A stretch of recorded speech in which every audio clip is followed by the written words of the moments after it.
Okay, I'm logging the next sort of chapter in what is rapidly becoming a saga with this Mercedes truck. I will say, for anyone looking for advice, I would say I have learned a valuable lesson through all of this, which is to always get a pre-purchase inspection done when you are thinking about buying any kind of vehicle. I went ahead with the pre-purchase inspection. The man who I eventually got to do it quoted me somewhere between 250 and 300.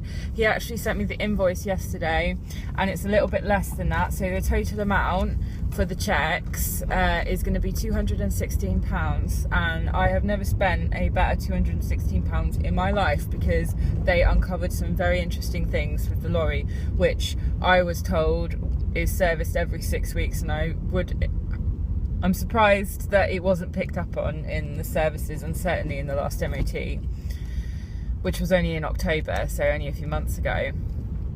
Basically, there's a few sort of like niggling issues, nothing major. The major fault is that it has a leaking clutch slave cylinder. Now, 24 hours ago, I had no idea what a slave cylinder even was. I'm still a bit shaky on it, to be honest. It's something to do with injecting the clutch fluid into the clutch to make sure that you can like change the gears. So once it goes, you can't change your gears, so you basically can't drive. So it's definitely classed as a major fault.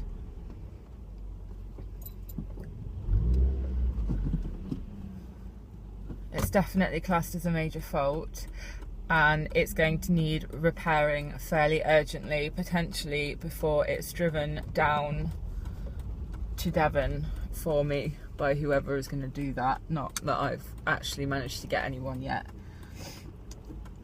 So it's all been a bit stressful, it's all been a bit dramatic, but I would say in terms of like the points of these videos is to just re-emphasize, always get a pre-purchase inspection, because I had so many people telling me that I was just being like over the top getting one, and actually I'm so glad that I did, because this slave cylinder, I've been quoted a few different places. I've been quoted anywhere from between £600 to £900 to replace, so it is a major sort of, it's going to be a major repair. Apparently the whole gearbox has to be removed and put back in once it's got a new slave cylinder, and there is also the potential that the clutch fluid, which has been leaking into the gearbox, has actually damaged other components of the gearbox, in which case the entire gearbox will need to be replaced, and you're looking then at like basically £1,000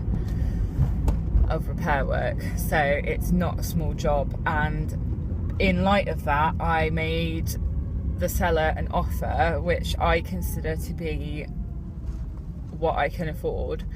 So the lorry was initially advertised at £2,500 plus VAT, so you're basically looking at like just under £3,000.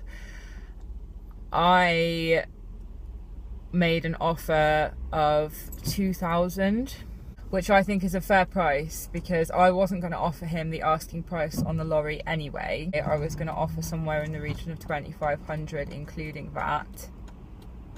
And because the repair is going to cost anywhere between £600 and £1,000 to actually carry out, I need to hold back money for the repair, because it's not something that I can leave. Like, it's literally not safe to drive at the moment, because all the time that the clutch fluid is leaking, it's potentially damaging the gearbox as well.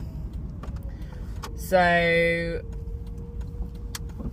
I made the offer of £2,000. That leaves me with potentially, well, it leaves me with £600 that I need to do the repair. To be honest, even then, £600 plus the money it's going to cost to get somebody to drive it down, like, I'm really struggling to see how I'm going to be able to afford that.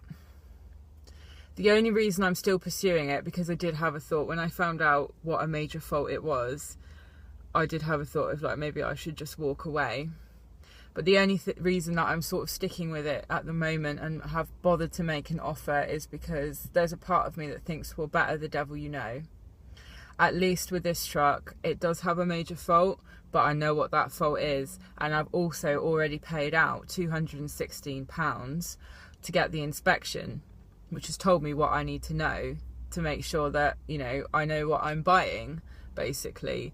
So, you know, it's not great news, but it's not terrible. I think it's workable. The seller came back with an offer of £2,400 including VAT, which obviously is lower than what he was originally asking for, but I simply cannot accept that, unfortunately, because if I buy that truck for £2,400, I don't have enough money to carry out the repair on the clutch. So tragically, it's just not really going to work out. So I've sent him an email back just basically saying, you know, I literally cannot afford that with the repair, so I'll leave my offer on the table, and, you know, you can go away and have a think about it. And basically what I'm hoping is that he will sit and think on it over the weekend and come to realise that my offer is actually pretty fair. I did also jump back on the 7.5 tonne and above vehicles page on Facebook, which I mentioned in my previous video, for people who convert larger trucks into live-in vehicles. And I had a few people on there saying that the price that I have offered, in light of the repair work that needs doing, is a fair price. The price that I was quoted for repairing the slave cylinder is a fair price. So that's quite a nice reassurance that, you know, everything I have done from my side has been, I've sort of played it right, if that makes sense. I haven't really done anything that is out of order, and I feel like it's basically on him now to decide, and the decision is kind of taken out of my hands. So actually I'm feeling quite relieved. I'm feeling quite, you know, because it's actually been a really, really stressful week. It's Friday now, and I went to look at the thing on Monday, and I have literally spent the majority of my week sorting this out. It's taken so long. It's taken so much longer than I thought it would. And it's just involved so much negotiating and talking to people, and, you know, it's not something that you can just like make a couple of phone calls and it's all sorted out, you know. It's really not.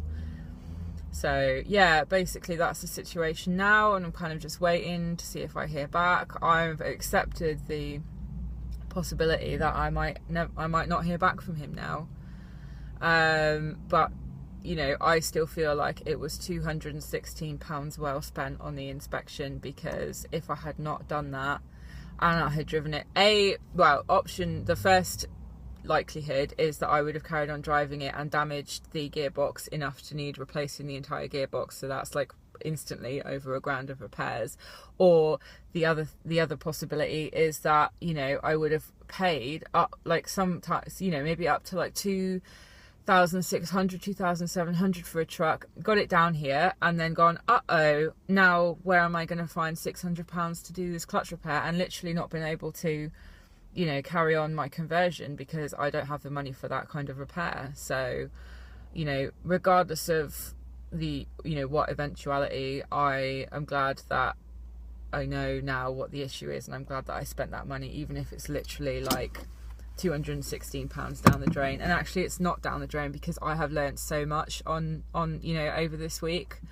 I had no idea, you know, when I started, and even just in 1 week I've learned so much. So we'll see. I'll update again, you know, if he gets back to me. Otherwise the search continues.